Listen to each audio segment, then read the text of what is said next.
أعوذ بالله من الشيطان الرجيم. بسم الله الرحمن الرحيم. الحمد لله رب العالمين. الرحمن الرحيم. مالك يوم الدين. إياك نعبد وإياك نستعين. اهدنا الصراط المستقيم صراط الذين أنعمت عليهم غير المغضوب عليهم ولا الضالين.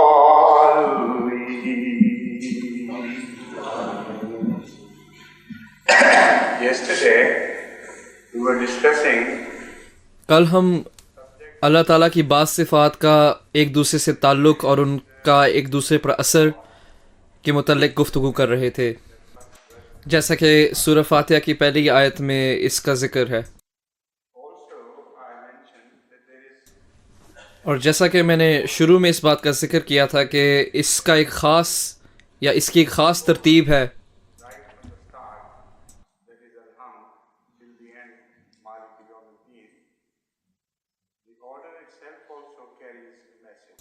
اور جیسا کہ میں نے آپ کو پہلے بھی بتایا تھا کہ الحمد سے مالک یوم الدین میں جو ترتیب ہے اس میں بھی ایک خاص پیغام ہے، اور میں آپ کو یہ بھی بتانا چاہتا ہوں کہ جب ہم ان آیات پر غور کرتے ہیں، یعنی الحمدللہ رب العالمین الرحمن الرحیم مالک یوم الدین، تو ہمیں اس بات کا علم ہوتا ہے کہ تمام مذاہب کی اصلی حقیقی تعلیم ان آیات میں بیان کی گئی ہے۔ ہر مذہب کا سفر الحمد سے شروع ہوتا ہے، اور الحمد تمام مذاہب کی طرف کے دروازے کھولتا ہے۔ انسان بالآخر اللہ تعالیٰ تک الحمد کے دروازے کے ذریعے پہنچ سکتا ہے۔ اگر وہ دروازہ بند ہو تو پھر کبھی بھی انسان اور اس کے رب کے درمیان کوئی تعلق نہیں پیدا ہو سکتا۔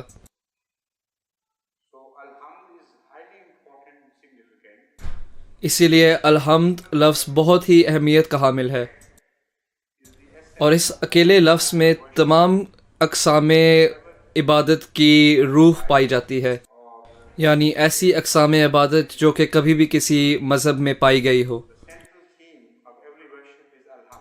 ہر قسم کی عبادت کا دار و مدار الحمد ہے، اور انسانی تعلقات کا بھی دار و مدار الحمد ہے۔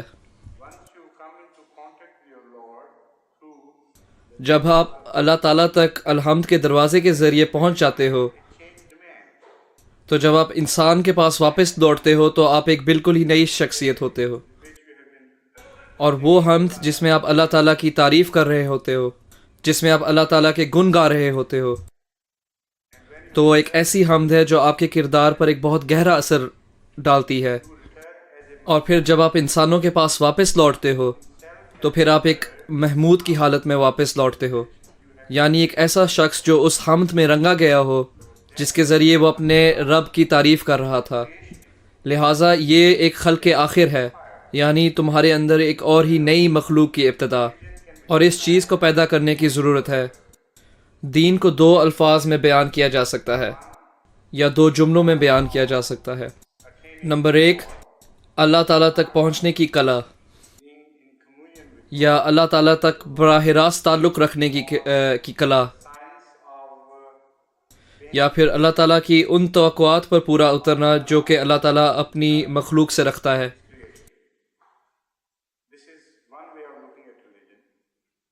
یہ ایک طریق ہے جس سے ہم مذہب کو سمجھتے ہیں یا دیکھتے ہیں۔ ایک اور طریق جس سے ہم مذہب کو بیان کرتے ہیں وہ یہ ہے کہ وہ تعلیمات یا وہ زندگی کے اصول جو انسانی تعلقات کو کاملیت عطا کرتے ہیں، یعنی ایک دوسرے کے تعلق میں.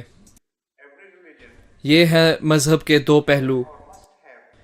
ہر مذہب میں یہ دو پہلو ہیں یا ہونے چاہیے، ورنہ وہ مذہب نامکمل ہوگا. اسی طرح جب ہم الحمد پر غور کرتے ہیں تو اس میں تمام مذاہب کی روح پائی جاتی ہے. اور اس کے متعلق میں نے پہلے بھی بتایا ہے کہ الحمد کو ہم موضوعی طور پر بھی لے سکتے ہیں اور اصطلاحی طور پر بھی لے سکتے ہیں. یہ دونوں لحاظ سے اس کے معنی لیے جا سکتے ہیں. signifies the same thing when you look at it from these two angles. Subjectively, it will mean you are praising Allah. Objectively اس کا مطلب یہ ہوگا کہ آپ اللہ تعالیٰ کی تعریف کر رہے ہو، Praising Allah, and subjectively, اور سبجیکٹیولی اس کا مطلب یہ ہوگا کہ آپ اللہ تعالیٰ کی تمام صفات کو حاصل کر رہے ہو. attributes of Allah yourself. Now, once you enter the door of Alhamd, لہٰذا ایک دفعہ جب آپ الحمد کے دروازے میں داخل ہو جاؤ تو پھر بالآخر آپ مالک یوم الدین تک پہنچ جاؤ گے. اور اسی چیز کا مختصراً بیان کیا گیا ہے. Malik Yawm al-Din, لیکن آپ مالک یوم الدین تک مختلف مرحلے طے کرنے کے بعد پہنچتے ہو. اس کے لیے سب سے پہلے آپ کو چاہیے کہ آپ ربوبیت کی کلا کو سمجھو اور اس کو سیکھو. آپ کے لیے ضروری ہے کہ آپ کو ربوبیت کا مطلب آنا چاہیے. اور جب آپ ربوبیت کو سیکھ جاؤ گے تو آپ بھی اپنے ارد گرد کے لوگوں کے لیے ایک قسم کے رب بن جاؤ گے. اور اسی طرح الحمد بھی رب کے تعلق میں اپنا مقصد پورا کر لے گی. جب آپ یہ سیکھ جاؤ گے کہ رحمانیت اصل میں کیا چیز ہے اور یہ کوشش کرو کہ آپ دوسروں کے لیے رحمان بنو، تو اس وقت بھی الحمد اپنا مقصد پورا کر لے گا. you would become a sort of Rahman. اور پھر تب آپ ایک قسم کے رحمان بن جاؤ گے. اور بالکل ایسی ہی چیز رحیمیت پر اطلاق پاتی ہے. لیکن بالآخر آپ مالک یوم الدین تک پہنچ جاتے ہو، Possessor of all ends, یعنی وہ وجود جو تمام چیزوں پر ملکیت رکھتا ہے. the day of judgment, قیامت کے دن کا مالک، of everything ultimately and absolutely. اور ہر چیز کا مکمل طور پر مالک. Also means جیسا کہ میں نے پہلے بیان کیا کہ مالک یوم الدین سے مراد وہ شخص جو چیزوں پر ایسے ملکیت رکھتا ہے کہ کوئی اور اس پر ملکیت رکھ ہی نہیں سکتا.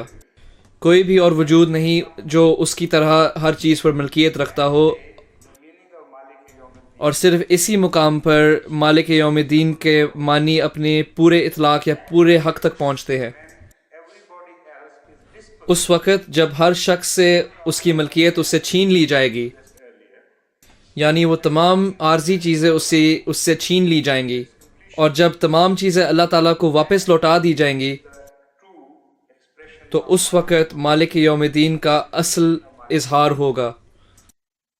So whatever you do, Malik Yawm al-Din لہٰذا آپ زندگی میں جو کچھ بھی کرو یا جو بھی عمل کرو، مالک یوم الدین سے یہ ثابت ہوتا ہے کہ بالآخر آپ اللہ تعالیٰ تک پہنچ جاؤ گے.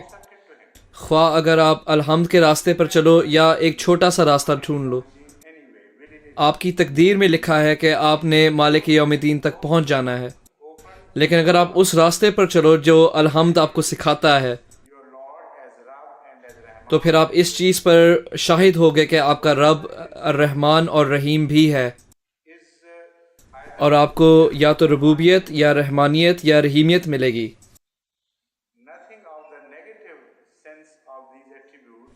ان صفات کا کوئی بھی منفی پہلو آپ کے لیے بطور انعام نہیں ہوگا. Make a short circuit and do not meet your Lord. اگر آپ الحمد کے علاوہ والا راستہ لو اور اگر آپ اپنے رب کی رحمانیت اور رحیمیت کو نہ دیکھو تو بالآخر آپ کو ان صفات کے منفی پہلو نظر آئیں گے یا آپ کو ملیں گے. Called Mawdubiyat and اور انہی کا نام مغضوبیت اور ذالیت کہا جاتا ہے. negative aspect یہ ان کے منفی پہلو ہیں from Rahmaniyat and Rahimiyat. جو کہ rحمانیت اور رحیمیت میں سے نکلتے ضرور ہیں لیکن منفی رنگ میں نہ کہ اچھے رنگ میں. Clear directive you are shown آپ کو ایک بالکل سیدھی اور واضح راہ دکھائی جاتی ہے،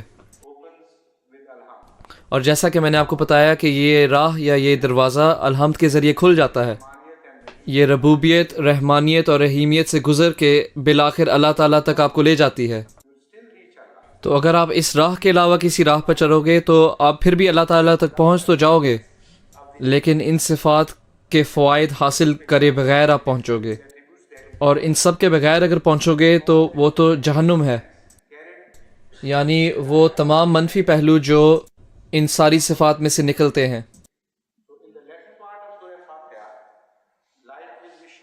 لہٰذا سورہ فاتحہ کا آخری حصہ منفی پہلوؤں کے متعلق بتاتا ہے.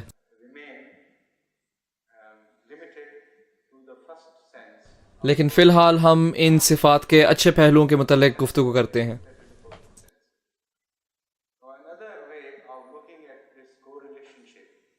اب ایک اور طریق ہے جس سے ہم اس چیز کو یا ان تعلقات کو ہم سمجھ سکتے ہیں، اور یہ ایک ایسی چیز ہے جو ہمیں تاریخ سے ثابت ہوتی ہے یا پتہ چلتی ہے، لیکن صرف کچھ لوگوں کو اس کی سمجھ آتی ہے. سچ تو یہ ہے کہ جب بھی کوئی نیا مذہب اس دنیا میں آتا ہے تو وہ ہمیشہ بادشاہت چھوڑ جاتا ہے اور بہت بڑے بڑے قوانین چھوڑ جاتا ہے. دنیا میں کوئی بھی ایسا مذہب نہیں آیا، خواہ اس کی شروعات کتنی بھی کمزور کیوں نہ ہو، جس نے اپنے بعد کوئی بادشاہت نہ چھوڑی ہو، یہاں تک کہ دنیاوی بادشاہت بھی. ہم یہودیوں کی مثال لے لیتے ہیں. تاریخ ہمیں یہ بتاتی ہے کہ ان کی شروعات بہت ہی کمزور اور وہ دنیا میں بہت ہی نچلے درجے کے لوگ نظر آتے تھے. ایسے لوگ جن کو بہت ہی لمبے عرصے کے لیے تمام انسانی حقوق سے محروم رکھا گیا تھا، اس حد تک کہ جب انہیں احساس دلایا گیا کہ جاؤ اور اپنے انسانی حقوق کے لیے لڑو اور ان کو لو، تو ان بیچاروں کے اندر یہ بھی قوت نہیں تھی یا یہ بھی طاقت ہی نہیں تھی کہ وہ اپنے ہاتھ آگے بڑھائیں اور اپنے حقوق لے لیں. ایک ایسا وقت آیا تھا کہ انہوں نے حضرت موسیٰ علیہ السلام کو کہا کہ تم اور اپنا رب جاؤ اور ہمارے حقوق کے لیے لڑو، اور جب تمہیں ہمارے حقوق مل جائیں تو پھر تم ہمارے درمیان تقسیم کر دینا. تو ایک لمبے عرصے ظلم و ستم سہنے کی وجہ سے یہ تھی وہ غلامی کی حالت جس تک وہ رہ گئے تھے. لیکن آخر میں کیا ہوا؟ جب انہوں نے یہ فیصلہ کر دیا کہ ہم الحمد کے دروازے سے گزریں گے، تو پھر وہ مالک یوم الدین تک پہنچ گئے تھے. اور یہاں اس لحاظ سے مالک یوم الدین وہ مالک نہیں ہے جس کو ہم موت کے بعد ملیں گے، لیکن جیسا کہ میں نے پہلے بتایا، مالک اپنا جلوہ اس زمین پر بھی دکھاتا ہے. مالک سے مراد بادشاہ بھی ہے. اور جب آپ اپنے رب کی مالکیت اور بادشاہت کی صفات کو اکٹھا کر دیتے ہو تو آپ کے دشمن اس بادشاہت میں سے کوئی حصہ نہیں لے سکتے، اور پھر وہ بادشاہت آپ کو عطا کی جاتی ہے. تمام وہ چیزیں جو تمہارے رب کی ملکیت تھی وہ اب تمہاری ملکیت بن جاتی ہیں، اور آپ کو اپنے رب کی مالکیت میں حصہ ملتا ہے. لہٰذا وہ خوشخبری صرف قیامت کے دن کے لیے نہیں ہے، یعنی موت کے بعد کے لیے، بلکہ وہ اس دنیا میں بھی مل سکتی ہے. اور اس بات کا ثبوت ہمیں تاریخ سے ملتا ہے، کیونکہ بالکل یہی ہوا تھا. اب اگر آپ حضرت داؤد اور حضرت سلیمان کی بادشاہت پر غور کریں، اگر آپ ان کا قصہ قرآن کریم یا بائبل میں پڑھیں تو پھر آپ کو سمجھ آئے گی کہ اللہ تعالیٰ نے یہودیوں کو اپنی مالکیت میں کیسے حصہ دیا. اور دیکھ لیں کہ کتنی عظیم الشان بادشاہت اس دنیا کے ظہور میں آئی، اور یہ انہی لوگوں کے ذریعے بنائی گئی جو تعمیر کا فن ہی بھول گئے تھے. لہٰذا ایک ایسا وقت آتا ہے کہ جب غریبوں کو بھی اللہ تعالیٰ کی مالکیت میں کوئی نہ کوئی حصہ ملتا ہے، کیونکہ وہ مالک یوم الدین تک پہنچ جاتے ہیں. اگر ہم عیسائیت کی ابتدائی حالت پر غور کریں، وہ لوگ اتنے زیادہ بیچارے تھے اور ہر قسم کے لوگوں نے ان کی مخالفت کی. یہودیوں نے بھی ان کی مخالفت کی اور اہل روم نے بھی ان کی مخالفت کی، اور ان کے ظلم و ستم کا دورہ 300 سال سے زائد بتایا جاتا ہے.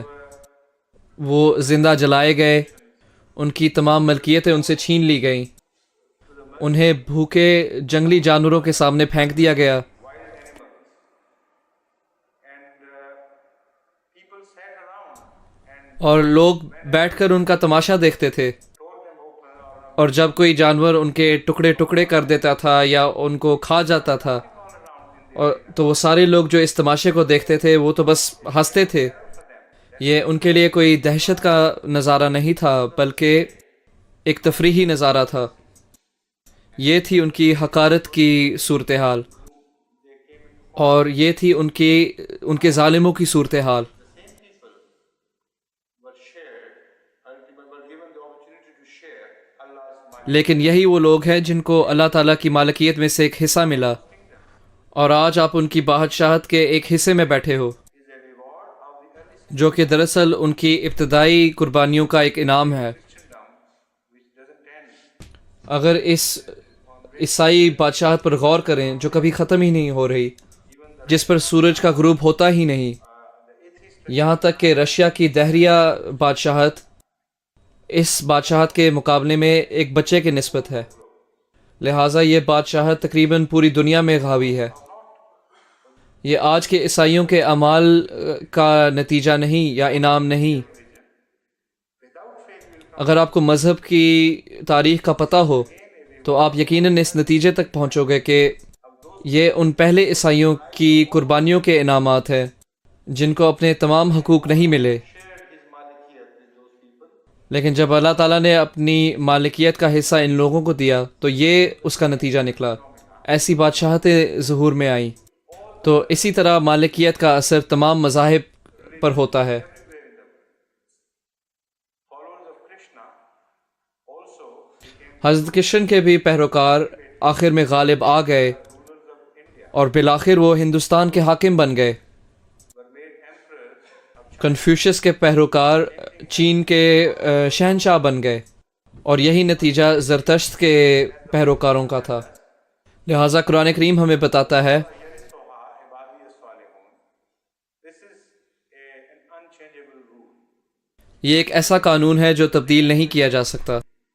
یعنی زمین پر ان لوگوں کی ملکیت ہوگی اور وہی اس کے وارث ہوں گے جو کہ اللہ تعالیٰ کی پیروی کرتے ہیں اور صالحین ہیں. Despite the fact that people are no longer righteous, اور یہ وعدہ تب بھی پورا ہوتا ہے جب کہ لوگ صالح یا نیک نہیں رہتے. یہ اللہ تعالیٰ کی رحمانیت کی وجہ سے ہے. آپ اللہ تعالیٰ کو بالکل بھول جاتے ہو، لیکن وہ تمہیں کبھی بھی نہیں بھولتا، اور وہ اپنے وعدے پر قائم رہتا ہے. صرف ان لوگوں کی خاطر جنہوں نے اس مذہب کے ابتدائی وقت میں اس کی خاطر کتنی قربانیاں دیں. اور لوگ یہ سمجھتے ہیں کہ یہ تمام ملکیتیں جو انہیں اس دنیا میں ملی ہے ان کو یہ ساری چیزیں اپنی قابلیت کی وجہ سے ملی ہیں یا اپنی کسی انفرادی قوت کی وجہ سے یہ ملی ہے. تو یہ ایک بالکل ہی غلط تصور ہے. یقیناً یہ اللہ تعالیٰ کی طرف سے ایک انعام ہے ان ابتدائی لوگوں کی قربانیوں کی وجہ سے. اسی لیے احمدیوں کو یہ بات بار بار یاد دلانی چاہیے کہ وہ بھی انہیں اپنی دعاؤں میں یاد رکھیں اور مسلسل اللہ تعالیٰ پر توقع رکھو.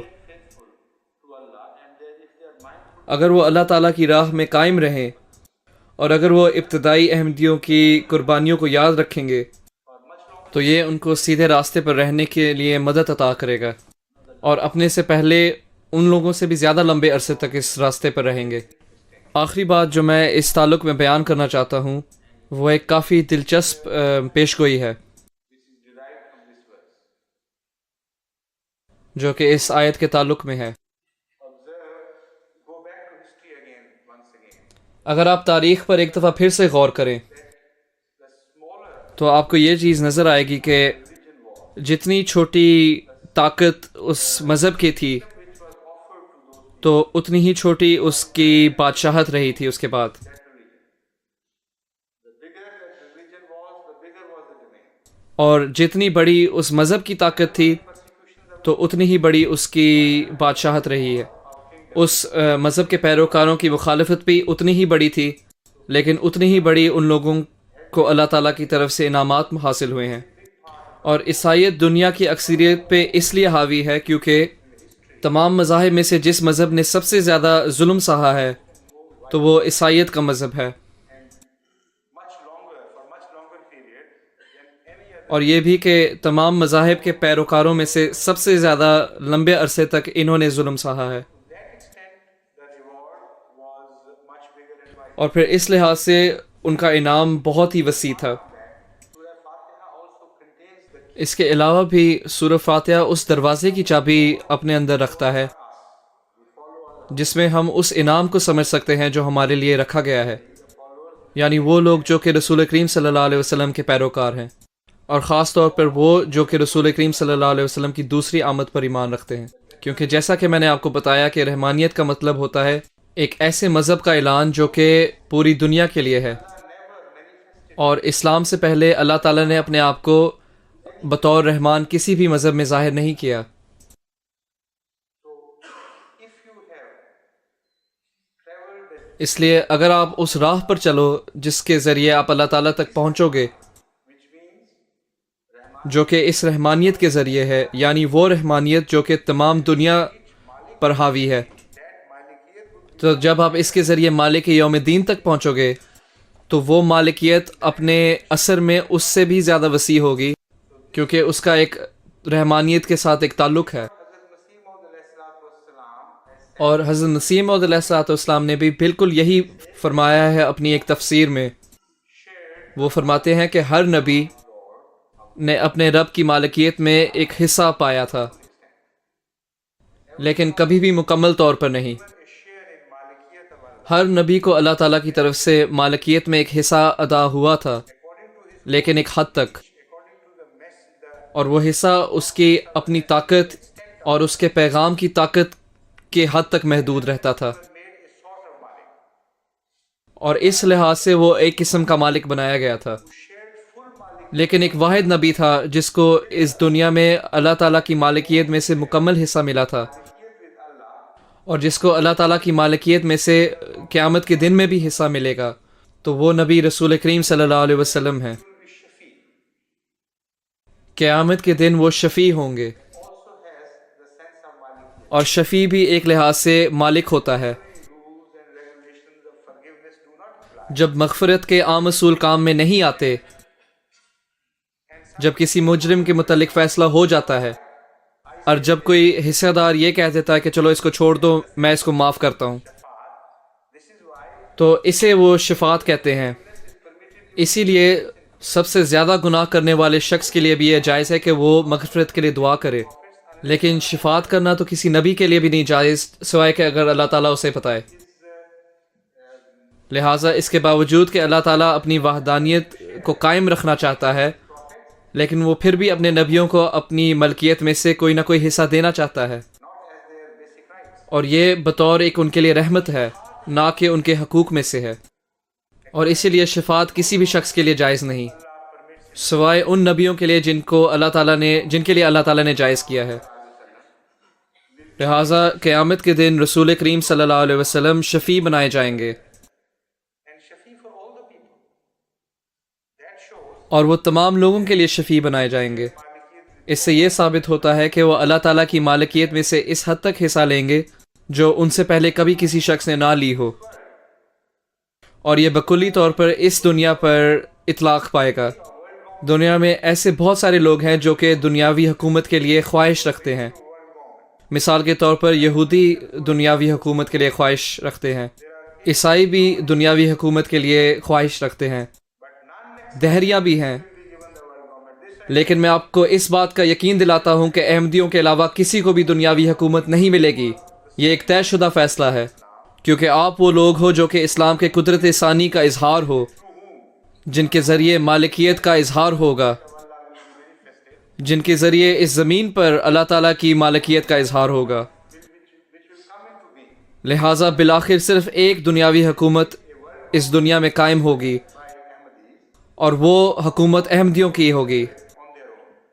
وہ اس لیے نہیں کیونکہ وہ اس حکومت کے حقدار ہیں، بلکہ اس لیے کیونکہ رسول کریم صلی اللہ علیہ وسلم کو سورہ فاتحہ میں اس کا وعدہ دیا گیا ہے کہ اس زمین پر بھی ایک ایسا وقت آئے گا جس میں اے میرے پیارے محمد، تو بھی میری مالکیت میں ایک حصہ لے گا. representing you at that time. لہٰذا جو بھی لوگ تیری نمائندگی کر رہے ہوں گے اس وقت، ان لوگوں کو تمام دنیا کی بادشاہت عطا کی جائے گی. تو یہ وہ خوشخبری ہے جس کے متعلق میں ذکر کر رہا تھا، اور اس کے متعلق آپ کو آگاہی تب ملتی ہے جب آپ ان سورہ فاتحہ کی ان صفات کو پر غور کرو. اب ہم دوسرے حصے کی طرف آتے ہیں. Second part is because this is exactly how Hazrat Muhammad میں نے اس کو دوسرا حصہ اس لیے کہا کیونکہ رسول کریم صلی اللہ علیہ وسلم نے بھی اسے ایسے ہی کہا ہے. God has divided Surah Fatiha وہ ہمیں بتاتے ہیں کہ اللہ تعالیٰ نے سورہ فاتحہ کو 2 حصوں میں تقسیم کر دیا ہے. and the second پہلا حصہ اس نے اپنے لیے رکھ لیا اور دوسرا حصہ اس کے عابدین کے لیے ہے. Fatiha which we have just finished. لہٰذا سورہ فاتحہ کے پہلے حصے میں جس کو ہم نے ابھی مکمل کیا ہے، اس میں اللہ تعالیٰ کی صفات کا ذکر ہے، اور دوسرے حصے میں انسان کی تمام ان ذمہ داریوں کا ذکر ہے جو کہ ان صفات پر غور کرنے سے اسے سمجھ آتی ہیں. Consider it further. لیکن اگر آپ اس پر مزید غور کریں تو آپ کو اس بات کے متعلق علم ہوگا کہ اگر آپ بالآخر اللہ تعالیٰ کے حقیقی عابد بن جاؤ گے تو پہلا حصہ بھی آپ کے لیے اتنا ہی ہے جتنا دوسرا حصہ ہے. اگر آپ اپنے رب کے حقیقی عابد نہیں بنو گے، اور اس کے علاوہ اگر آپ شیطان کے غلام بنو گے، تو پھر نہ تو پہلا حصہ آپ کے لیے ہے اور نہ دوسرا حصہ. اور اس کا ذکر سورہ فاتحہ میں ہی ملتا ہے. اب ہم ایاک نعبد و ایاک نستعین تک پہنچتے ہیں. When you reach Maliki Yawmiddin, as I told you before, جب آپ مالک یوم دین تک پہنچو، جیسا کہ میں نے آپ کو پہلے بتایا ہے، تو وہ آپ کو اس چیز کا پیغام دیتا ہے کہ آپ کا کچھ بھی نہیں ہے، آپ کی کچھ بھی ملکیت نہیں ہے. جیسے آپ مالک تک پہنچتے ہو تو آپ سے ہر چیز چھین جاتی ہے اور آپ کی ساری انا مکمل طور پر تباہ کر دی جاتی ہے. آپ کے پاس کچھ بھی نہیں رہتا سوائے وہ جو اللہ تعالیٰ اپنی رحمت سے چھوڑ دیتا ہے. اور اگر آپ یہ خواہش رکھتے ہو کہ آپ بھی چیزوں کے مالک بنو تو آپ کو اس کی طرف جانا پڑے گا، اور یہ عبادت کے ذریعے ہو سکتا ہے. ایاک نعبد کا مطلب ہے کہ اے ہمارے رب، ہمیں تمام پیغام کی سمجھ آ گئی، ہم کسی بھی چیز کے مالک نہیں ہیں، ہم کسی بھی چیز کے حقدار نہیں ہیں، لیکن پھر بھی ہم خواہش رکھتے ہیں کہ ہم اس میں حصہ لیں، لہٰذا ہمیں اس کا حقدار بنا. اور اسی طرح حمد اور عبادت ایک ہی چیز ہے. ایاک نعبد میں حمد کے دروازے کے متعلق حوالہ ملتا ہے کہ اے ہمارے رب، ہمیں یہ موقع دے، ہم چاہتے ہیں کہ ہم تیری تعریف کریں، ہم چاہتے ہیں کہ ہم تیری عبادت کریں اور ہم کسی اور کی عبادت نہ کریں. یہ ہے ایاک نعبد. لیکن اس وقت جب اس مومن کو یہ یاد دلایا جاتا ہے کہ تمہارے سے سب کچھ چھین گیا ہے، تمہارے اندر یہ طاقت بھی نہیں رہی کہ تم اللہ تعالیٰ کی عبادت کر سکو، تو اس وقت اس آیت کا دوسرا حصہ اس کی مدد کے لیے آتا ہے. ایاک نستعین، یقیناً ہم چاہتے ہیں کہ ہم تیری عبادت کریں، بہت زیادہ تیری عبادت کریں، اس حد تک کہ ہم کسی اور چیز کی عبادت نہ کریں. لیکن ہمیں اس بات کا بھی علم ہے، اور ہمیں یہ پیغام سورہ فاتحہ کے پہلے حصے سے ملتا ہے کہ جب تک تو ہمیں طاقت نہ دے کہ ہم تیری عبادت کریں، تب تک ہم تیری عبادت نہیں کر سکتے. اس لحاظ سے ایاک نستعین تمہیں وہ طاقت دیتا ہے جو کہ تم بکلی طور پر کھو بیٹھے تھے، اور ایاک نعبد تمہیں اس قابل بناتا ہے کہ تم اسی دروازے میں داخل ہو جاؤ جو کہ سورہ فاتحہ کی پہلی آیت الحمد سے ہی تمہارے لیے کھول دیا جاتا ہے. the journey starts and you enter, as I told you, اس وقت پھر سفر شروع ہوتا ہے، اور جیسا کہ میں نے بتایا کہ آپ ایک سیدھی راہ پر چل پڑتے ہو جو کہ ربوبیت، رحمانیت اور رحیمیت کے پاس سے گزرتی ہے. اس لیے اس سے اگلی دعا ہے اہدنا الصراط المستقیم. کون سی صراط مستقیم؟ وہ والی جس کا پہلے ذکر ہوا ہے، وہ صراط یا وہ راستہ جو کہ تمہیں ربوبیت، رحمانیت اور رحیمیت کے پاس سے لے کے جا کر مالک یوم دین تک پہنچاتی ہے. اور یہ ہے صراط کے اصلی معنی. اور اس کا منفی پہلو مغضوبیت اور ضالیت ہے، جو کہ سورہ فاتحہ کے دوسرے حصے میں جن کا ذکر ملتا ہے. the Sirat Mustaqim, صراط مستقیم the یہ وہ راستہ ہے جو کہ ضالیت اور مغضوبیت کے پاس سے بھی گزرتا ہے. In one sense, Sirat al-Mustaqim ends with ایک لحاظ سے صراط مستقیم کا معنی اس وقت ختم ہو جاتا ہے جب لکھا ہے صراط الذین انعمت علیہم، لیکن اگر آپ صراط کے معنوں کو اور وسیع کر دو اور اسے اس بات کا حوالہ دو کہ بالآخر تم نے مالک تک پہنچ ہی جانا ہے، تو پھر یقیناً صراط ایک زیادہ وسیع معنی مانگے گا، اور اس میں صراط مغضوبیت کا بھی پہلو آ جائے گا اور ضالین کی بھی صراط اس میں آ جائے گی. وہ اس لیے کیونکہ انسان نے اللہ تعالیٰ تک پہنچنا ہی ہے، یا تو وہ صراط مستقیم انعمت علیہم کے ذریعے پہنچے گا، یا پھر مغضوب اور ضالین کی صراط کے ذریعے اللہ تک پہنچے گا. اس لیے لکھا ہے اہدنا الصراط المستقیم، لیکن وہ صراط یا وہ راستہ جو کہ نیک لوگوں کا ہے، جن پر تو نے اپنے انعامات ظاہر کیے ہیں، وہ والا راستہ نہیں، یا وہ والا صراط مستقیم نہیں جو کہ مغضوب اور ضالین کا راستہ ہے.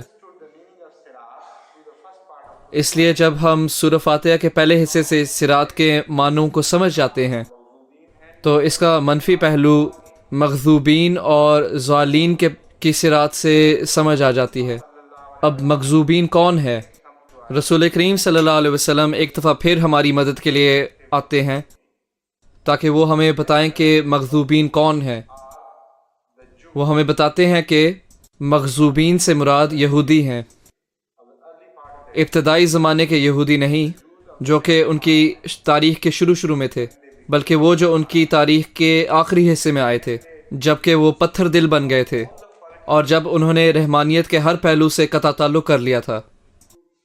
conceive of Maghzub alayhim as Jews. یہودیوں کے متعلق وہی تصور رکھنا جس طریق سے قرآن کریم ان کو بیان کرتا ہے تو یہ رحمانیت کے بالکل ہی مترادف ہے. رحمانیت سے مراد مغفرت ہے، Even without asking, کسی کے بنا مانگے اس کو عطا کرنا، extremely beneficent to the maximum degree, بہت ہی زیادہ نرمی کرنا on which nothing. جس حد تک ہو سکتا ہے.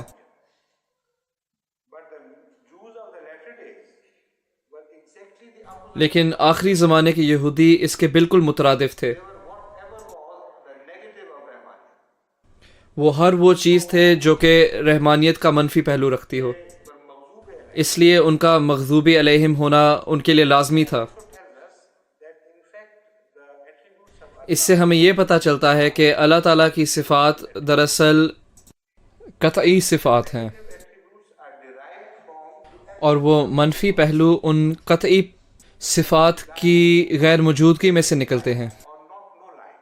مثال کے طور پر یا تو روشنی ہے یا اندھیرا ہے. اندھیرا اپنی ذات میں کوئی اچھی چیز تو نہیں، So when Allah وہ تو اصل میں روشنی کی غیر موجودگی ہے. muntaqib, اس لیے جب اللہ تعالیٰ منتقب بن جاتا ہے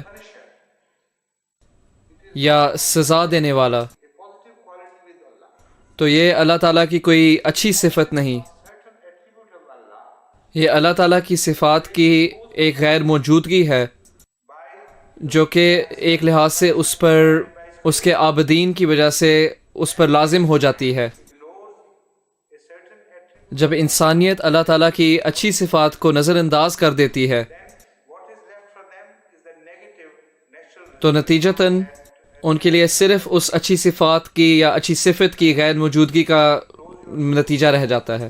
لہٰذا اگر آپ اپنے لیے روشنی کے تمام ذرائع بند کر دو تو پھر آپ کے لیے صرف اندھیرا رہ جائے گا، لیکن وہ اندھیرا کوئی اپنی ذات میں کوئی اچھی چیز تو نہیں.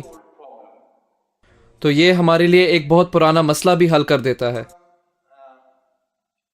vicious or bad qualities جس میں ہم اللہ تعالیٰ کے متعلق بعض سخت صفات بیان کرتے ہیں. trying to solve this problem. لوگ اس مسئلے کو بہت دیر سے کوشش کر رہے ہیں کہ اس کا کوئی حل نکل آئے کہ اگر اللہ تعالیٰ دونوں قسم کی صفات کا مالک ہے، یعنی اگر وہ چاہے تو وہ نرمی بھی کر سکتا ہے اور سختی بھی کر سکتا ہے، اگر انصاف کر سکتا ہے تو ناانصافی بھی کر سکتا ہے، اگر وہ انعام بھی دے سکتا ہے تو محروم بھی رکھ سکتا ہے، تو اس کا مطلب ہوا کہ اللہ تعالیٰ ہر چیز کا ذمہ دار ہے.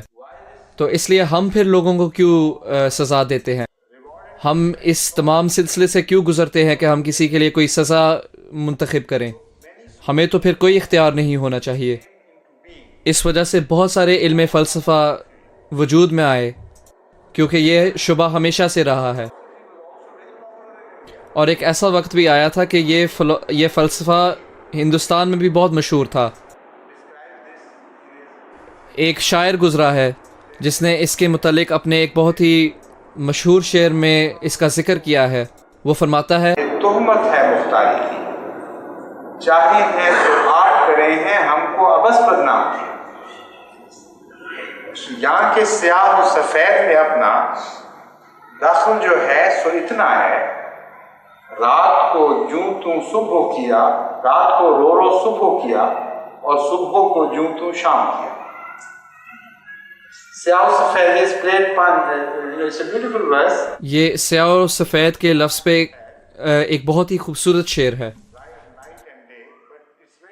اور اس میں رات اور دن کا بھی ذکر ہے، لیکن اس کا انگریزی میں ترجمہ کرنا بہت ہی مشکل ہے، اس لیے میں اس کو چھوڑتا ہوں۔ لیکن پہلی ہی شعر میں وہ کہتا ہے، اور اسی میں اس فلسفے کی طرف اشارہ ہے جس کا میں ذکر کر رہا تھا۔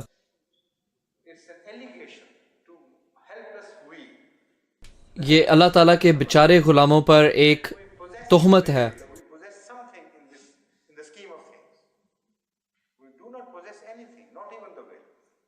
کہ ہمیں کسی چیز کا اختیار نہیں۔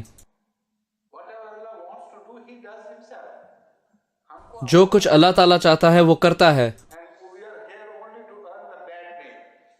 لیکن نام برا ہمارا ہوتا ہے اللہ تعالیٰ کی اپنی خواہشات کی وجہ سے۔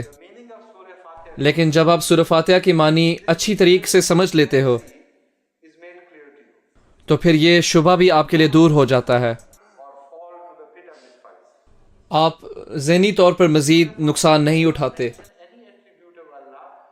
سورہ فاتحہ اللہ تعالیٰ کی کوئی بھی ایسی صفت نہیں بیان کرتی جو کہ منفی پہلو میں لی جائے۔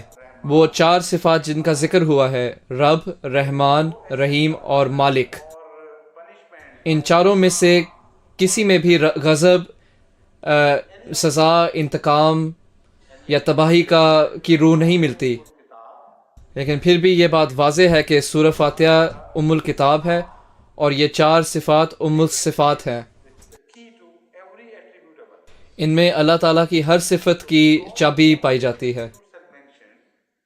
لہٰذا کیونکہ قطعی صفات کا ذکر ملتا ہے تو اس لحاظ سے وہ تمام انسانیت کو یہ پیغام بھیجتی ہیں کہ تمام منفی صفات تمہاری کرتوتوں کی وجہ سے ظہور میں آتی ہیں۔ اس بات میں کوئی شک نہیں کہ اللہ تعالیٰ سے ظاہر ہوتی ہیں، لیکن کیونکہ تم اس کے قطعی صفات سے تعلق کھو بیٹھتے ہو تو اس کا نتیجہ یہ نکلتا ہے کہ منفی صفات ظاہر ہوتی ہیں، جو کہ حقیقت میں اللہ تعالیٰ دکھانا نہیں چاہتا۔ اللہ تعالیٰ ہمیشہ اپنی اچھائی دکھانا چاہتا ہے، اور سزا کا پہلو یا تمام منفی پہلو تمہاری کرتوتوں کی وجہ سے ظہور میں آتی ہیں۔ اور اس بات کی بھی وضاحت رسول کریم صلی اللہ علیہ وسلم اپنی ایک خوبصورت ترین حدیث میں بیان کرتے ہیں۔ وہ ایک اتنی خوبصورت حدیث ہے کہ جس میں قرآن کریم کا سارا خلاصہ موجود ہے۔ اس میں لکھا ہے، اللہ تعالیٰ رسول کریم صلی اللہ علیہ وسلم کو یہ بتاتا ہے کہ تمام کائنات یا تمام انسانیت کو یہ بات بتا دے کہ میں وہ بن جاتا ہوں جو میرے عابد میرے بارے میں گمان رکھتے ہیں۔ اگر وہ میرے متعلق یہ چاہتے ہیں کہ میں رب، رحمان اور رحیم بنوں تو پھر میں اپنے آپ کو اسی طرح ان کے لیے ظاہر کروں گا۔ لیکن اگر اس لحاظ سے وہ مجھ سے دور ہو جائیں اور اگر وہ میری ربوبیت اور رحمانیت کے جلوے نہ دیکھ سکیں تو پھر میں ان کے لیے اسی شکل میں ظاہر ہوں گا جس طرح وہ میرے بارے میں گمان رکھتے ہیں، یعنی کہ ان صفات کی مترادف شکل میں ان کے سامنے ظاہر ہوں گا۔ اب ہم پھر سے ایاک نعبد پر غور کرتے ہیں، کیونکہ ہم اس پر ابھی بھی مزید غور کر سکتے ہیں۔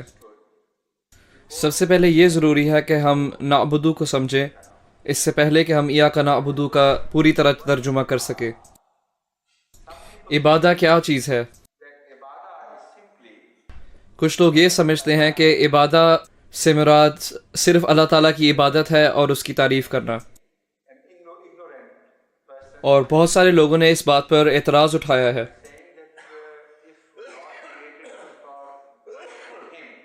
یہ بات کہہ کر کہ اگر ہم اللہ تعالیٰ کی عبادت کے لیے پیدا کیے گئے ہیں تو پھر یہ اللہ تعالیٰ کی طرف سے ایک قسم کا شودہ پن ہے، اور یہ بھی کہ اگر ہم اس کی عبادت نہیں کریں گے تو وہ ہمیں سزا دے گا، خواہ اگر ہمارا دل کرے بھی کہ ہم اس کی عبادت کریں یا نہ کریں، جو مرضی ہو جائے ہمیں اس کی عبادت کرنی پڑے گی ورنہ ہمیں سزا مل جائے گی۔ تو اس لحاظ سے عبادت کا یہ مطلب ہے ہی نہیں۔ عبادت ایک بالکل ہی اور چیز ہے، اور اس کے مطلب کو سمجھنا بہت ضروری ہے۔ عبادت کا لفظ عربی میں اس طرح بیان کیا گیا ہے کہ یہ ایک ایسا رویہ ہے کہ جب ایک انسان کسی کی اس حد تک پیروی کرتا ہے کہ وہ اس کی مکمل طور پر فرما برداری کرتا ہے، اپنے پورے دل سے کسی راہ پر چل پڑنا، اور اس پر اس قدر چلو کہ آپ کے پیروں کے نشان اس راہ پر رہ جائیں۔ یہ تب ہو سکتا ہے جب آپ ایک خاص راہ پر چل پڑتے ہو، اور اس کے لیے عرب لوگ عبادہ کا لفظ استعمال کرتے ہیں۔ تعبد الصراط سے مراد ہے ایک ایسا شخص جس نے ایک راہ متعدد دفعہ اختیار کی اور صرف اپنی ہی فائدے کے لیے اختیار کی، نہ کہ کسی اور کے فائدے کے لیے، بلکہ اس لیے کیونکہ اسے اس راہ پر چلنے کی وجہ سے کوئی فائدہ ہوا تھا، اور اس کا نتیجہ یہ نکلتا ہے کہ اس کے پیروں کے نشان رہ جاتے ہیں اس راہ پر، کیونکہ اس نے اس کو اتنی دفعہ استعمال کیا تھا۔ یہ ہے تعبدہ کے معنی، یعنی کسی شخص کی مکمل فرما برداری کے ساتھ پیروی کرنا، اس نیت کے ساتھ کہ اس سے کچھ حاصل ہوگا۔ لہٰذا عبادت سے مراد ہے کہ اپنے رب کی پیروی کرنا، اور وہ صفات جن کے بارے میں آپ کو پہلے بتایا گیا تھا، یہ وہ صفات ہیں جو آپ کے اندر یہ خواہش پیدا کرتی ہیں۔ ان میں جبر کا تو کوئی سوال ہی نہیں۔ اگر آپ کو سمجھ آ جائے کہ اللہ تعالیٰ ہے کیا، تو آپ کو سمجھ آ جائے گی کہ وہ بہت ہی خوبصورت ہے اور مکمل ہے، یعنی کہ جب آپ اس کو بکلی طور پر اس کو سمجھ جاتے ہو تو پھر تم اس کی پیروی کرتے ہو۔ یہ ہے عبادت، اور اس کے علاوہ اور اس کے کوئی معنی نہیں۔ لہٰذا وہ عبادت جو جبر سے کی جاتی ہے وہ عبادت ہے ہی نہیں۔ انسان اس غرض سے نہیں پیدا کیا کہ وہ زبردستی عبادت کرے۔ قرآن کریم ہمیں یہ بتاتا ہے کہ آپ صرف ایک چیز کی پیروی کرو، وہ ہے خدا تعالیٰ، اور اس کا ذکر قرآن کریم کی ایک اور آیت میں بھی آیا ہے۔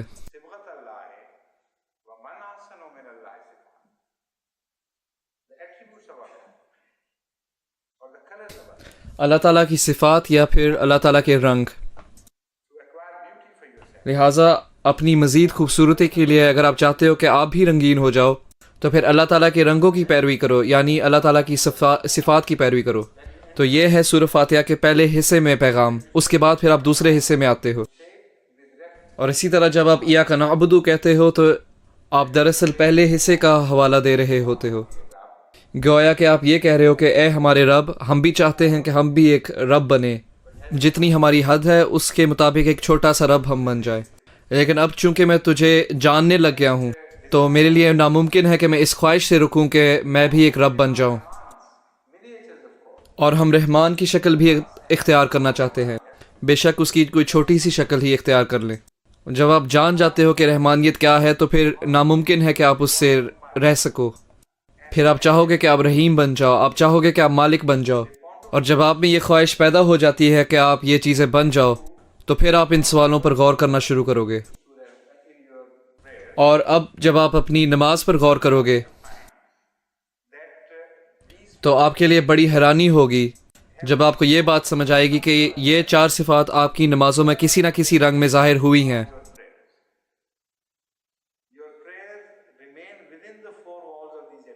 آپ کی نمازیں ان چار صفات کے مطابق ہی رہتی ہیں، اور اسی لیے ان کو عبادت کہا گیا ہے، کیونکہ آپ جو بھی اللہ تعالیٰ سے مانگو گے یا جو بھی آپ اللہ تعالیٰ سے کہو گے تو وہ تمام چیزیں ربوبیت، رحمانیت، رحیمیت اور مالکیت میں پہلے سے بیان ہو چکی ہیں۔ لہٰذا یہ ایک نظریہ ہے جسے ہم ایاک نعبد کو سمجھ سکتے ہیں۔ ایک اور طریق یہ ہے کہ اگر ہم عبد کے معنی اللہ تعالیٰ کے تعلق میں سمجھنے کی کوشش کریں، عبد سے مراد ایک غلام ہے، یعنی ایک مکمل غلام، ایک ایسا غلام جس کے پاس اپنا کچھ بھی نہیں. So this meaning is also derived from Malikiyyah. لہٰذا یہ ترجمہ بھی مالکیت سے نکلا ہے، Attributes of Allah. جو کہ اللہ تعالیٰ کی تمام صفات میں سے سب سے بڑی صفت ہے. اور مالکیت اتنی مضبوط صفت ہے کہ اس میں تمام باقی صفات بھی موجود ہیں. ہر چیز مالکیت میں شامل ہے، کیونکہ مالکیت ہر چیز سے اس کی ملکیت چھین لیتی ہے. Combined in Malikiyyah, attracted towards Malikiyyah. And when you look at Malikiyyah from this angle, it is اور جب آپ مالکیت کو اس نظر سے دیکھیں the bright hole تو یہ بلیک ہول کے مترادف بنتی ہے، بلکہ یہ روحانی کائنات کی برائٹ ہول بن جاتی ہے.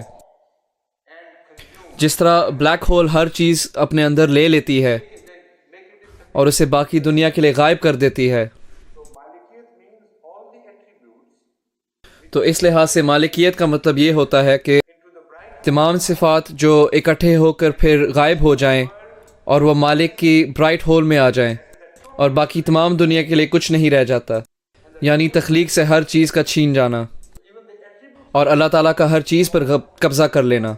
اور اسی طرح اللہ تعالیٰ کی تمام صفات مالکیت میں جمع ہوئی ہیں، اور اس لحاظ سے وہ رب بن جاتا ہے اور ہم اس کے مکمل غلام. ہمارے اپنے اختیار میں کچھ بھی نہیں. اے ہمارے رب، ہم بالکل تیرے ہی ہیں، اس لیے ہم چاہتے ہیں کہ ہم سچے غلام بن جائیں. کیونکہ اگر کوئی رب اپنے غلام سے خوش ہو تو پھر وہ اسے اپنی ملکیت میں سے کچھ نہ کچھ حصہ دیتا ہے، اور انسان اس چیز کا مشاہدہ ہر جگہ کرتا ہے. اگر آپ اپنے مالک کی اس حد تک خدمت کرو کہ وہ بہت خوش ہو جائے you will begin to share in his possessions. تو پھر آپ کو اس کی ملکیت میں سے کچھ نہ کچھ حصہ مل جائے گا. اور اس لیے تاریخ میں بعض ایسے غلام رہے ہیں جو اس بات کے لیے مشہور تھے کہ ان کو اپنے آقا کی بادشاہت میں سے کچھ نہ کچھ حصہ ملا تھا اور ان پر پورا بھروسہ کیا گیا تھا. اور یہ چیز ہمیں ایاز اور محمود کے قصے کے متعلق یاد دلاتی ہے. ایاز بھی اس قسم کا غلام تھا اور محمود اس کا آقا تھا جو کہ ایک شہنشاہ تھا یا بادشاہ تھا. لیکن ایاز نے اپنا سب کچھ چھوڑ دیا تھا. اس نے اپنی مکمل انا اور سوچ اپنے آقا کے لیے قربان کر دی تھی، اور اس کا نتیجہ یہ ہوا کہ محمود نے اپنی بادشاہت میں سے حصہ ایاز کو بھی دیا، اور باقی سارے لوگ اس کو دیکھ کر جلنے لگ گئے. بات دراصل یہ نہیں کہ آپ ایک دوسرے سے جلنے لگ جاؤ، لیکن اگر آپ اپنے آقا کے مکمل غلام بن جاؤ گے تو پھر آپ کو بھی اسی ملکیت میں سے حصہ ملے گا جو تمہارے آقا کی ہے. اور اس لحاظ سے رسول کریم صلی اللہ علیہ وسلم دنیا میں وہ واحد شخص ہیں جس کو کسی عورت نے جنم دیا ہو، جس کے پاس اپنے رب کی ربوبیت کا اختیار تھا، کیونکہ وہ اس رب کے مکمل غلام بن گئے تھے. From this angle, if you want to learn the art of تو اس لحاظ سے اگر آپ عبودیت کی کلا کو اچھی طرح سمجھنا چاہتے ہو اور اسے سیکھنا چاہتے ہو تو پھر چاہیے کہ آپ اس کلا کو رسول کریم صلی اللہ علیہ وسلم سے سیکھو، کیونکہ جو دنیا میں ایک واحد شخص تھا جسے عبد کا خطاب ملا تھا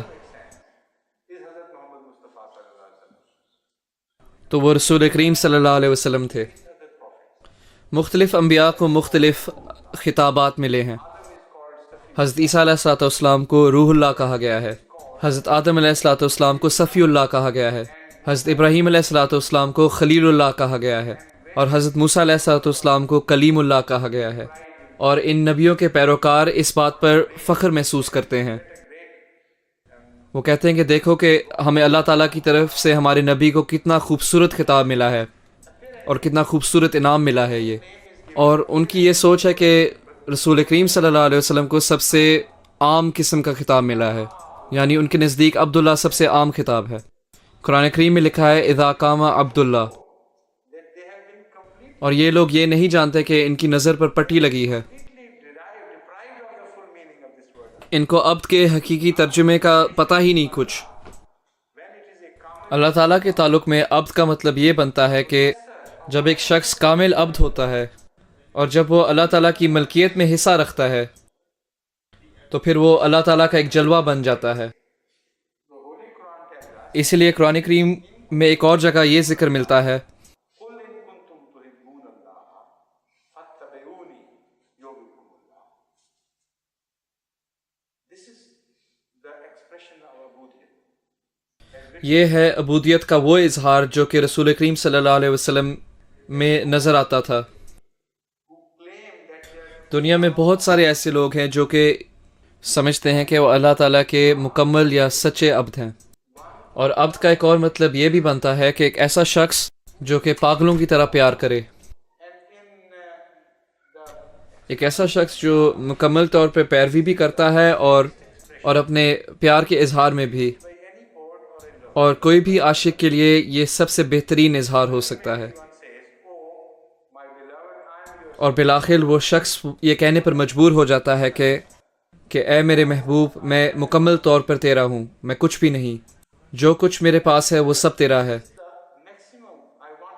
اور تجھ سے تعلق جوڑنے میں یہ وہ انتہا ہے جو میں حاصل کرنا چاہتا ہوں. لہٰذا عبودیت کا ایک مطلب کامل عاشقی بھی ہے، شدید پیار. اور عبودیت کے یہ معنی اس آیت میں ذکر ہوئے ہیں. قرآن کریم رسول اللہ صلی اللہ علیہ وسلم کو یہ بتاتا ہے کہ بہت سارے ایسے لوگ ہیں جو یہ اعلان کرتے ہیں کہ وہ میرے عبد ہیں، اور بہت سارے ایسے لوگ ہیں جو سمجھتے ہیں کہ وہ میرے مکمل اور سچے عابد ہیں. لیکن سوال یہ پیدا ہوتا ہے کہ ان کو کس طرح پتہ ہے کہ وہ صحیح راستے پر ہیں؟ وہ یہ کیسے جان سکتے ہیں کہ وہ مجھ سے سچا پیار کرتے ہیں؟ اور میں نے تجھے ایک سچے عاشق کا مکمل مجسمہ بنایا ہے، اور میں نے ان لوگوں کے لیے تیرے ذریعے ایک آسائش پیدا کی ہے تاکہ وہ اس بات کو پرکھ لیں کہ وہ واقعی مجھ سے پیار کرتے ہیں کہ نہیں. اگر تو ان کا پیار ایک خیالی قسم کا پیار ہے جس میں کوئی حقیقت نہ ہو، تو پھر یہ ایک ایسا پیار ہے جو میرے لیے کوئی معنی نہیں رکھتا. وہ پیار جو میرے لیے معنی رکھتا ہے وہ سچا پیار ہے. اور وہ سچائی یا پیار کی حقیقت رسول کریم صلی اللہ علیہ وسلم کے ذریعے پرکھی جا سکتی ہے. اس لیے اللہ تعالیٰ ان کو اجازت دیتا ہے کہ وہ یہ اعلان کرے پوری دنیا کے لیے، ان کنتم تحبون اللہ، اگر تم اللہ تعالیٰ کی محبت میں اقرار کے لیے سچے ہو تو پھر اللہ تعالیٰ تم سے تب تک نہیں محبت کرے گا جب تک تم رسول کریم صلی اللہ علیہ وسلم کی پیروی نہ کرو. اور اس راہ کی پیروی کرنے کا نام عبودیت ہے. لہٰذا جب میں نے یہ بات کی کہ اس آیت میں عبودیت کا ذکر ہے تو میرا بالکل یہی مطلب تھا. ہم اکیلے عبودیت کی راہ نہیں پتہ کر سکتے. اس کا بیان بہت ہی مختصراً کیا گیا ہے، اور یہ راہ ہمارے لیے آسان بنا دی گئی ہے کہ ٹھیک ہے، آپ جس بھی چیز کو عبودیت کہتے ہو، شاید وہ پیار ہے یا ایک راہ کو اختیار کرنا ہے، لیکن پھر بھی یہ میرا پیارا نبی ہے، تم اس کی پیروی کرو اور پھر میں تم سے تمہاری اس پیروی کی وجہ سے تم سے محبت کروں گا. اور اس سے یہ ثابت ہوتا ہے کہ جب تک آپ رسول کریم صلی اللہ علیہ وسلم کی پیروی نہ کرو گے تو آپ کا پیار بھی جھوٹا ہوگا. یہ جھوٹ ثابت شدہ ہے. اور میں تم سے تب تک نہیں پیار کروں گا جب تک تم ایک سچے عاشق کی پیروی نہیں کرو گے، اور جب تم شروع کر دو گے تو پھر تم اپنے پیار کی سچائی کو بھی ثابت کر دو گے، اور پھر اسی کے برابر تم میرا پیار حاصل کرو گے. اس آیت میں اس بات کی وضاحت کی گئی ہے. اب سوال یہ اٹھتا ہے کہ عبودیت کیا ہے؟ ایک دفعہ پھر رسول کریم صلی اللہ علیہ وسلم کے حوالے سے اس کا ایک اور آیت میں بھی ذکر ملتا ہے یا اس کی وضاحت ہوتی ہے. اللہ تعالیٰ فرماتا ہے قل ان الصلاتی، ہمارے لیے بطور ایک ہادی استعمال ہوا ہے. پوری دنیا میں اعلان کر دے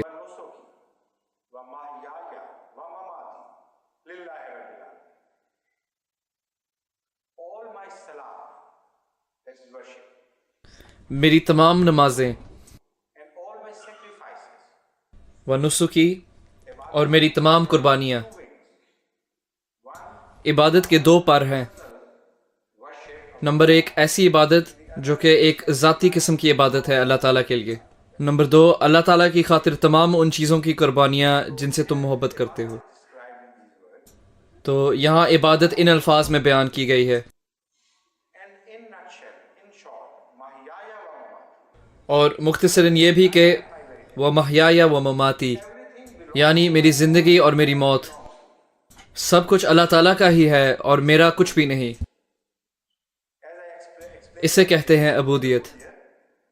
جیسا کہ میں نے عبودیت لفظ کے بارے میں پہلے بھی وضاحت کی تھی، وہ ترجمہ جو میں نے عبودیت کا کیا ہے تو اس ترجمے کو قرآن کریم پختگی عطا فرماتا ہے، اور وہ بالکل صحیح ترجمہ ہے، کیونکہ رسول کریم صلی اللہ علیہ وسلم بطور عبد اور عبد کامل کے طور پہ پیش کیے جاتے ہیں، اور اللہ تعالیٰ ان آیات کے ذریعے ان کے تمام افعال کا ذکر کرتا ہے۔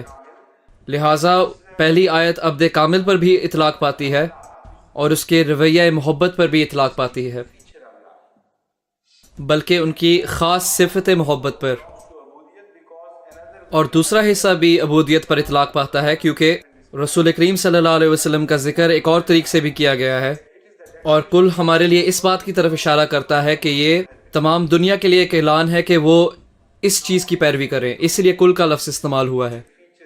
لہٰذا اگر آپ عبودیت کی ان دو خاص پہلوؤں پر غور کریں تو آپ کو یہ بات پتہ چلے گی کہ سب سے آسان اور سب سے بہترین اور سب سے مزیدار طریق جس سے انسان اللہ تعالیٰ کی عبادت کر سکتا ہے تو وہ طریقہ صرف محبت کا ہے، کیونکہ پیار کے ذریعے آپ کا قربانی کرنا آسان ہو جاتا ہے، اور جو تکلیف آپ کو قربانی کرنے میں محسوس ہوتی ہے اس کے علاوہ آپ کو ایک خوشی ہونے لگ جاتی ہے، بلکہ آپ کو اس قربانی کی وجہ سے خوشی ملتی ہے۔ اس لیے عبادت کے ذریعے آپ کو خوشی حاصل ہوتی ہے، نہ کہ تکلیف۔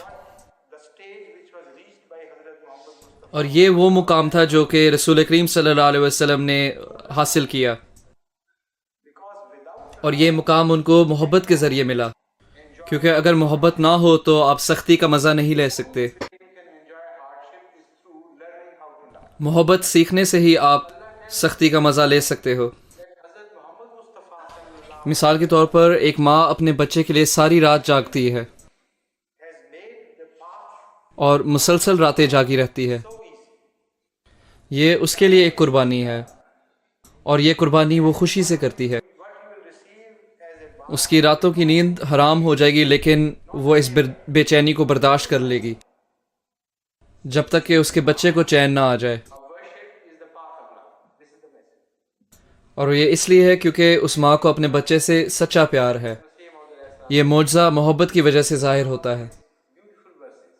لہٰذا اللہ تعالیٰ ہمیں یہ بتاتا ہے کہ رسول کریم صلی اللہ علیہ وسلم نے مجھ سے محبت کر کے تمہاری محبت کا راستہ تمہارے لیے آسان کر دیا ہے۔ تمہیں چاہیے کہ تم بھی مجھ سے اس طرح محبت کرو جس طرح رسول کریم صلی اللہ علیہ وسلم مجھ سے محبت کرتے ہیں، اور نتیجتاً تمہیں کوئی مشکل یا سختی نہیں ملے گی، بلکہ صرف میرا پیار ہی ملے گا۔ سب سے آسان عبادت کا راستہ محبت کا راستہ ہے، اور حضرت مسیح موعود علیہ الصلوۃ والسلام نے بھی اپنے بعض خوبصورت اشعار میں بالکل اسی چیز کی وضاحت کی ہے۔ وہ فرماتے ہیں،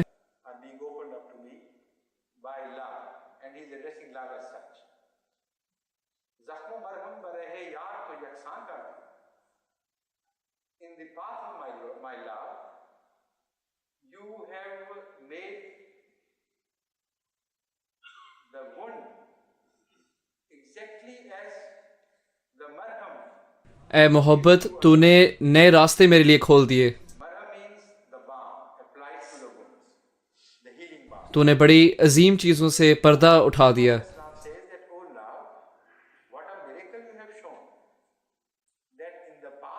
محبت کے ذریعے میرے لیے بہت سارے نئی چیزیں ظاہر ہو گئی ہیں۔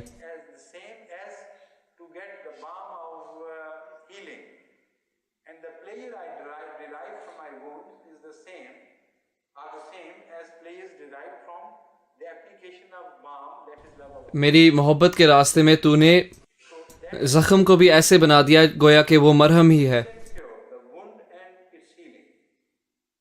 مرہم اس دوائی کو کہتے ہیں جو کہ انسان اپنے زخموں پر لگاتا ہے۔ لہٰذا حضرت مسیح موعود علیہ الصلوۃ والسلام فرماتے ہیں کہ اے محبت تو نے کتنا بڑا معجزہ دکھایا ہے کہ گویا میری محبت کے راستے میں اگر میں زخمی بھی ہو جاؤں تو ایسے ہی ہے کہ مجھے مرہم مل گئی ہو،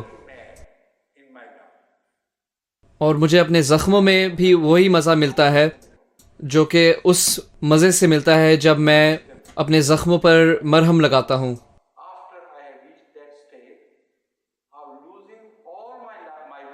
تو محبت اس زخم اور مرہم کے درمیان جو فرق ہے اسے بالکل ہی ختم کر دیتی ہے۔ نیز فرماتے ہیں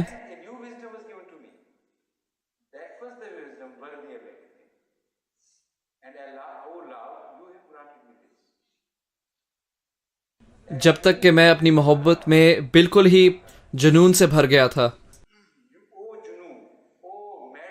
تو اس سے پہلے مجھے کبھی کوئی حکمت عطا ہی نہیں ہوئی۔ تمام حکمتیں مجھے تب حاصل ہوئیں جب میں اس حالت تک پہنچ گیا جس میں میں اپنی تمام حکمت کھو بیٹھا اپنے محبوب کی خاطر۔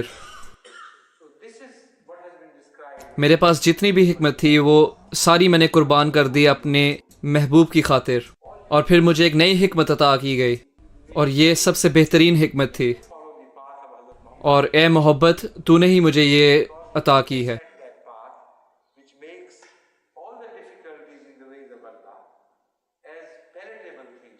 اے جنون، اے محبت میں دیوانہ پن، میں چاہتا ہوں کہ میں تیرے گرد گھوموں جیسا کہ لوگ کعبہ کے گرد گھومتے ہیں، کیونکہ تو سب سے بہترین فائدہ دینے والی چیز ہے جس کے بارے میں مجھے علم ہے۔ تو ان کنتم تحبون اللہ میں اس چیز کی وضاحت کی گئی ہے،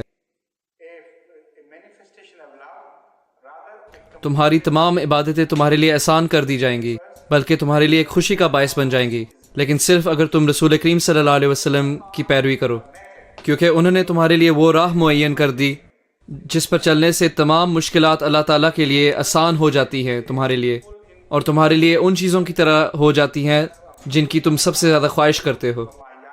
اب جب یہ ہو جاتا ہے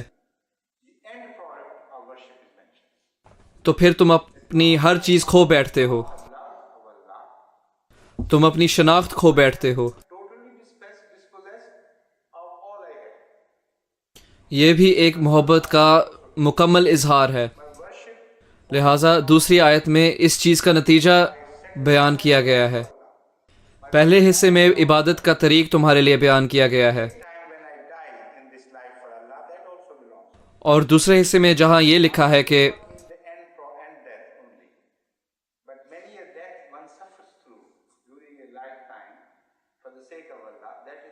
تو اس کے نتیجے کا ذکر ملتا ہے، یعنی جب میں اللہ تعالیٰ کی محبت کی راہ پر چل پڑا تو میں نے محسوس کیا کہ میں اپنی ہر چیز کھو بیٹھا۔ ان صلاتی و نسکی، میری عبادت بھی اللہ تعالیٰ کے لیے ہے، میری قربانیاں اللہ تعالیٰ کے لیے ہے، میری زندگی اللہ تعالیٰ کے لیے ہے، اور جب کبھی بھی میں اس دنیا میں یا اس زندگی میں مروں گا تو وہ اللہ تعالیٰ کے لیے ہوگا۔ مماتی سے مراد آخری موت صرف نہیں ہے، بلکہ وہ تمام موتیں جو اللہ تعالیٰ کے لیے انسان سہتا ہے، تو مماتی سے مراد وہ موتیں ہیں۔ تو اس محبت کا آخری نتیجہ یا صلہ کیا ہوگا؟ کیا سب کچھ کھو بیٹھنے کی حالت ایک ایسی حالت ہے جسے حرص کیا جائے؟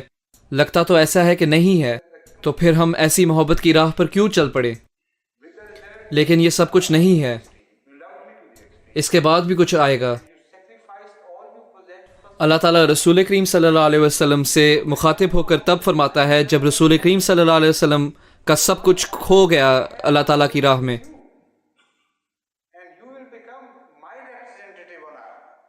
کہ اے میرے بندے، تو میری ایسی عبادت کرتا ہے جو کہ عبادت کا کامل ترین طریق ہو سکتا ہے، اس طریق سے تو میری عبادت کرتا ہے، اور تو مجھ سے شدید محبت کرتا ہے، اور تو نے اپنی ہر چیز میری خاطر قربان کر دی، تو میں وعدہ کرتا ہوں کہ میں بھی تجھ سے محبت کروں گا، اور جو کچھ میرا ہے میں تجھے دوں گا، اور تو اس زمین پر میرا نمائندہ بنے گا۔ تو ایک قسم کا اللہ بن جائے گا، نہ کہ اللہ ہی بن جائے، لیکن ایک قسم کا اللہ، کیونکہ اب تیرے پاس ہر اس چیز کی ملکیت ہے جو کہ تیرے محبوب کی ملکیت ہے۔ کیونکہ ایک عاشق اور اس کے محبوب کے تعلق میں ملکیت کا فرق بالکل ہی ختم ہو جاتا ہے. یہ تمام تعلقات میں ایک مصنوعی فرق ہے، لیکن محبت کے تعلق میں اس کا کوئی وجود نہیں. محبت کے تعلق کے متعلق ایک شاعر نے بیان کیا ہے، من تو شدم تو من شدی، میں تیرا بن گیا اور تو میرا بن گیا، میں جسم بن گیا تو تو روح بن گیا، تاکہ کوئی یہ نہ کہہ سکے کہ میں کوئی اور ہوں اور تو کوئی اور ہے. لہٰذا جب رسول کریم صلی اللہ علیہ وسلم کو یہ بتایا گیا کہ اللہ تعالیٰ نے ایسے کیا تھا نہ کہ تو نے، وہ اللہ تعالیٰ کا ہاتھ تھا ان لوگوں کے ہاتھوں پر جو کہ تیرے ہاتھ پر بیعت کر رہے تھے، وہ تیرا ہاتھ نہیں تھا. تو یہ اس کامل عابدیت کی یا اس کامل غلامی کی جزا تھی، اور اسی چیز کے لیے ہم اللہ تعالیٰ سے دعا کرتے ہیں کہ وہ بھی ہمیں اس چیز کی اجازت دے، کہ وہ ہمیں طاقت دے کہ ہم یہ کر سکیں، یعنی ایاک نعبد. اور حضرت مسیح موعود علیہ الصلوۃ والسلام اور اللہ تعالیٰ کے تعلق میں بھی بالکل ایسا ہی اظہار ہوا تھا، جبکہ اللہ تعالیٰ نے فرمایا انا منکا و انت منی، یا انت منی و انا منکا. یہ جو دنیاوی لوگ ہیں ان کو نہ اس چیز کا مطلب پتہ ہے، نہ انما یبایعون اللہ کا مطلب پتہ ہے، اور وہ حضرت مسیح موعود علیہ السلام کو اس الہام کی وجہ سے ان پر تانے مارتے ہیں. اور یہ ان کی تو نہیں غلطی تھی کہ ان کو یہ الہام نازل ہوا، یہ تو اللہ تعالیٰ نے نازل کیا تھا ان کے لیے. اور اللہ تعالیٰ فرماتا ہے کہ میں اب تیرا ہوں اور تو میرا ہے.